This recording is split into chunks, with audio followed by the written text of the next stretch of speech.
नमस्कार बच्चों। आज हम हिंदी साहित्य के इतिहास के बारे में पढ़ेंगे कि हिंदी साहित्य के इतिहास को कितने कालों में या कितने खंडों में विभक्त किया गया है। हिंदी साहित्य के इतिहास को 4 कालों में विभक्त किया गया है बच्चों। सबसे पहले आदिकाल, फिर भक्तिकाल, रीतिकाल और चौथा है आधुनिक काल। तो बच्चों, आदिकाल की समय सीमा क्या है? कब से कब तक आदिकाल रहा है?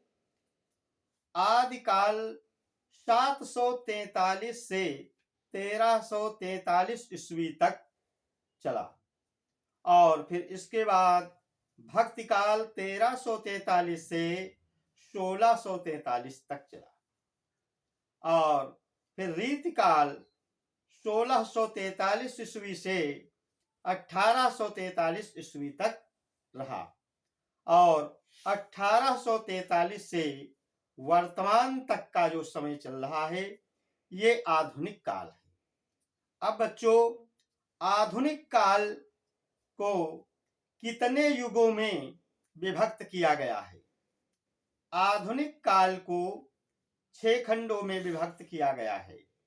नंबर 1 भारतेंदु युग, द्विवेदी युग, शुक्ल युग या छायावादी युग, फिर छायावादोत्तर युग, प्रगतिवाद युग और प्रयोगवाद युग और इसके बाद आता है नई कविता का युग।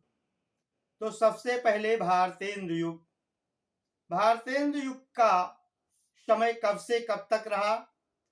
बच्चों, 1850 ईस्वी से 1900 तक भारतेंदु युग रहा और 1900 से 1920 ईस्वी तक द्विवेदी युग रहा और 1920 से 1936 तक छायावादी युग रहा।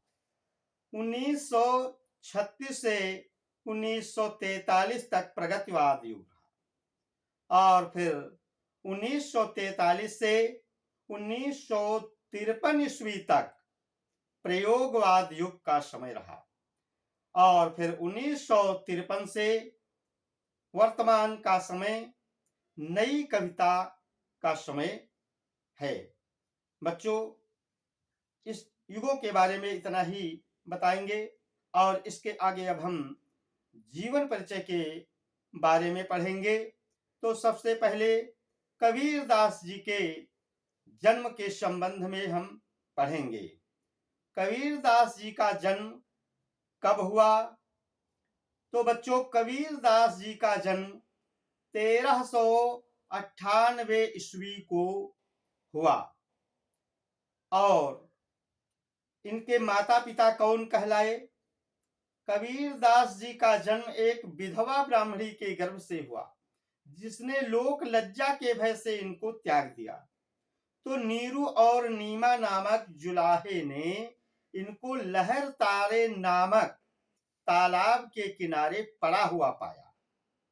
वे ही नीरू और नीमा इनके माता पिता कहलाए। इनका विवाह लोई के साथ हुआ था। कबीरदास जी की पत्नी का नाम लोई था जिससे 2 संतानें हुई, एक पुत्र और एक पुत्री। कबीर के पुत्र का नाम कमाल और पुत्री का नाम कमाली था। कबीरदास जी जब पढ़े लिखे नहीं थे, इनके गुरु का नाम रामानंद था तथा इनके एक शिष्य थे जिनका नाम धर्मदास था। इनकी कविताओं की रचना इनके शिष्य ने ही की। तो कबीरदास जी का जन्म ऐसे समय में हुआ जब समाज में अनेक कुरीतियां फैली हुई थी, जैसे छुआछूत, वाह, आडंबर, भेदभाव, पाखंड, ये सब समाज में कुरीतियां फैली हुई थी। तो कबीरदास जी ने मूर्ति पूजा का भी घोर विरोध किया। उन्होंने कहा कि पाहन पूजे हरि मिले तो मैं पूजू पहाड़, ताते ये चाका भली पी सिखाए संसार। मूर्ति पूजा का इस प्रकार से कबीरदास जी ने घोर विरोध किया। कबीर के अनुसार मूर्ति पूजा करना बेकार है। कबीरदास जी का कहना है कि ईश्वर का साक्षात कराने में केवल गुरु ही सफल होता है और गुरु की ही पूजा करनी चाहिए, गुरु को ही उचित उच्च मानना चाहिए। सबसे बढ़कर गुरु ही है, जो गुरु ही अपने ज्ञान के द्वारा ईश्वर का साक्षात्कार करा सकता है। और कबीरदास जी ने हिंसा का भी विरोध किया। कैसे? कहा बकरी पाती खात है होता की काढ़ी खाल, जे नर बकरी खात है तिनको कौन हवाल। इस प्रकार से कबीरदास जी ने हिंसा का भी घोर विरोध किया। और कबीरदास जी ने हिंदू मुस्लिम एकता पर बल दिया। उनके अनुसार सभी बराबर हैं, हिंदू हो चाहे मुस्लिम हो चाहे सिख हो चाहे ईसाई हो, ये सब आपस में भाई भाई हैं। कबीरदास जी के अनुसार कहते दुई जगदीश कहाँ ते आए और कहु कौने भर माया। क्योंकि हिंदू राम राम कहते हैं, मुसलमान अल्लाह कहते हैं। तभी कबीरदास जी ने कहा कि ये दो परमेश्वर कहाँ से आए, दो जगदीश कहाँ से आए। कबीर के अनुसार चाहे कोई हिंदू हो चाहे कोई मुसलमान हो, सब बराबर हैं, एक हैं। भेदभाव का बर्ताव ये बिल्कुल ही गलत है। और कहते हैं कबीरदास जी कि ऊंचे कुल में कोई पैदा हो जाने से ऊंचा नहीं होता है। कहते ऊंचे कुल के जन्मिया जे करनी ऊंच न होए, सोवन कलश सुरे भरिया साधु निंदा सोए। कबीरदास जी का कहना है कि ऊंचे कुल में जन्म लेने से कोई बड़ा नहीं होता है। अगर उसके कर्म अच्छे नहीं है तो वो समाज में ऊंचा नहीं माना जाएगा। जैसे सोने का पात्र हो और शराब से भरा हो, तो सज्जन व्यक्तियों के लिए जैसे अनादर का पात्र होता है, उपेक्षणीय होता है, ऐसे ही अगर कोई ऊंचे कुल में पैदा होकर के कर्म उच्च नहीं करता है, निम्न कर्म करता है, तो वो समाज में तिरस्कृत माना जाता है। तो कबीरदास जी की 3 रचनाएं हैं। इनका संकलन ग्रंथ है शबद, जिसके 3 अंग हैं, साखी, शबद और रामायणी। सॉरी, कबीरदास जी का संकलन ग्रंथ है बीजक, जिसके 3 अंग हैं, साखी, शबद और रामायणी। साखी की रचना बच्चों दोहा छंद में हुई है और शबद की रचना गेय पदों में हुई, तथा रामायणी की रचना जो है वो चौपाइयों में की गई है। तो कबीरदास जी जीवन भर काशी में रहे और अंत समय में ये मगहर चले गए थे। इस अंधविश्वास को दूर करने के लिए मगहर चले गए थे कि लोगों का कहना था कि काशी में मृत्यु होती है तो उसे स्वर्ग मिलता है। इसलिए कबीरदास जी जीवन भर काशी में रहे और इस अंधविश्वास को खत्म करने के लिए अंत समय में मगहर चले गए। वहीं कबीरदास जी का 1518 ईस्वी में स्वर्गवास हो गया। कबीरदास जी 120 वर्ष तक जिंदा रहे। अब अगली जीवनी आती है बच्चों सूरदास की। सूरदास जो है हिंदी साहित्य के वास्तव में सूर हैं, सूर्य के समान चमकते हुए हैं। तो कहते भी हैं कि सूर सूर तुलसी शशि उडगन के सौदास, अब के कवि खद्योत सम जहाँ तहाँ करति प्रकाश। सूर हिंदी साहित्य गगन के चमकते हुए सूर्य हैं और तुलसीदास चंद्रमा हैं तथा केशवदास तारे के समान हैं। और अन्य कवियों की तुलना किससे की गई है? जुगनू से की गई है कि और जो इनके अतिरिक्त कवि हैं वो जुगनू की तरह जब तब चमकते हुए दिखाई पड़ते हैं। तो बच्चों, सूरदास जी का जन्म कब और कहाँ हुआ तथा इनके गुरु का क्या नाम था, इनकी कौन कौन सी रचनाएं थी?